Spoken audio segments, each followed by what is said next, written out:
सिंगरौली जिले के कानून और न्याय व्यवस्था को लेकर एक गंभीर सवाल खड़ा करने वाला मामला सामने आया है, जहां एक युवक का आरोप है कि उसके पिता को बार बार झूठे हरिजन एक्ट के मामले में फंसाया जा रहा है। पीड़ित युवक अनूप शर्मा का कहना है कि पहले उसके साथ मारपीट, अपहरण और लूट की घटना हुई, लेकिन जब उसने इसकी शिकायत की तो कोई ठोस कार्रवाई नहीं हुई।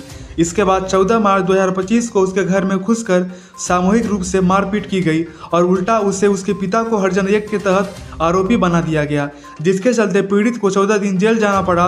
अब एक बार फिर उसी तरह का एक और मुकदमा दर्ज किया गया है, जबकि पीड़ित का दावा है कि जिस समय और स्थान की बात FIR में लिखी है उस समय वह वहां मौजूद ही नहीं था। पीड़ित ने पुलिस अधीक्षक और कलेक्टर कार्यालय में कई बार आवेदन देकर निष्पक्ष जांच की मांग की है, लेकिन अब तक उसे न्याय नहीं मिला।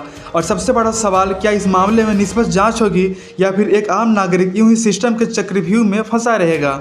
अनूप कुमार शर्मा, मैं चित्रभाई कला का निवासी हूँ। क्या समस्या है आपकी? हमारी समस्या ये है कि हमारे ऊपर एक बार फर्जी मुकदमा ST/SC की मुकदमा कायम की गई। मेरे ही घर में घुस के उन लोगों ने मारपीट किया और मेरे ही ऊपर फर्जी ST/SC का मुकदमा कायम करवाया, जिससे मैं 14 दिन जेल गया।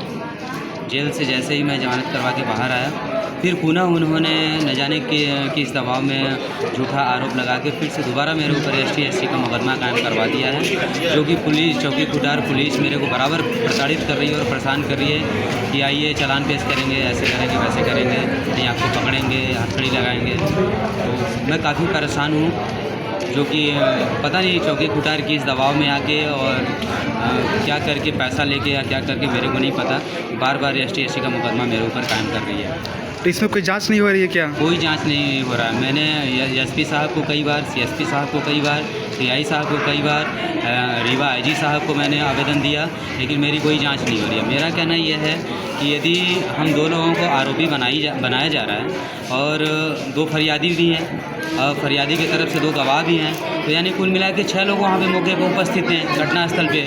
तो उस घटनास्थल, उस दिनांक और उस समय 6 में से किसी भी एक व्यक्ति का मोबाइल नंबर, लोकेशन और CDR मैच करवा दें, मैं अपने आप को आरोपी मान लूँगा, अन्यथा मैं अपने आप को आरोपी नहीं मानूंगा। एक बार झूठा आरोप वही व्यक्ति लगाया है और फिर से वही व्यक्ति मेरे ऊपर ST/SC का दोबारा आरोप लगा दिया है। आपको पहले जेल भी हो चुकी है? पहले 14 दिन मैं जेल काट चुका, बिना किसी जांच की? बिना किसी जांच का दोबारा फिर से बिना किसी जांच का फिर से पैसा लेकर के खुटार चौकी ST/SC कायम कर दी है और मैं जांच के लिए मांग कर रहा हूं, तो कोई जांच नहीं हो रही है, जबकि मैं कई बार, कम से कम 10-15 बार मैं निवेदन किया, लेकिन मेरी कोई जांच आज दिनांक तक नहीं हुई।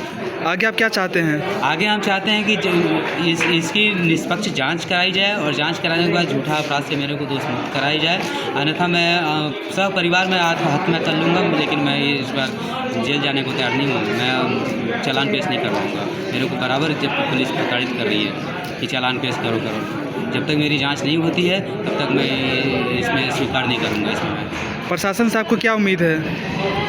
प्रशासन से देखिए, मैं क्या बताऊं, मैं तो लगातार 2-3 महीने से जांच के लिए निवेदन कर रहा हूं, लेकिन आज दिनांक तक कोई जांच नहीं हुई। अब क्या कहूं, इसमें मेरे को बिल्कुल कोई उम्मीद नहीं है। पैसा ले करके एकदम चुपचाप बैठी हुई है प्रशासन। कौन लिया पैसा?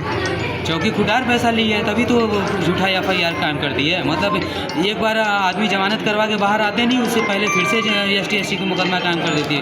भाई मेरा कहना है कि भाई जो घटना और दिनांक समय बताई जा रही है, 6 लोग कुल मिला के मौके पर उपस्थित रहें, जैसा कि दर्शाया गया है FIR में, तो 6 में से किसी भी 1-2 व्यक्ति का तो लोकेशन, मोबाइल नंबर आप CDR ट्रेस कराओ और उसको मैच कराओ कि उपस्थित है या नहीं। जबकि मैं अपना ऑन ड्यूटी में अपना अटेंडेंस दिया, मैं अपना मोबाइल का लोकेशन दिया, मैं अपने पिताजी के मोबाइल लोकेशन के लिए जिक्र कर रहा हूँ। भाई जिनके साथ मारपीट की घटना बताई जा रही है उनका भी मोबाइल नंबर ट्रेस किया जाए, गवाहों का मोबाइल नंबर ट्रेस किया जाए।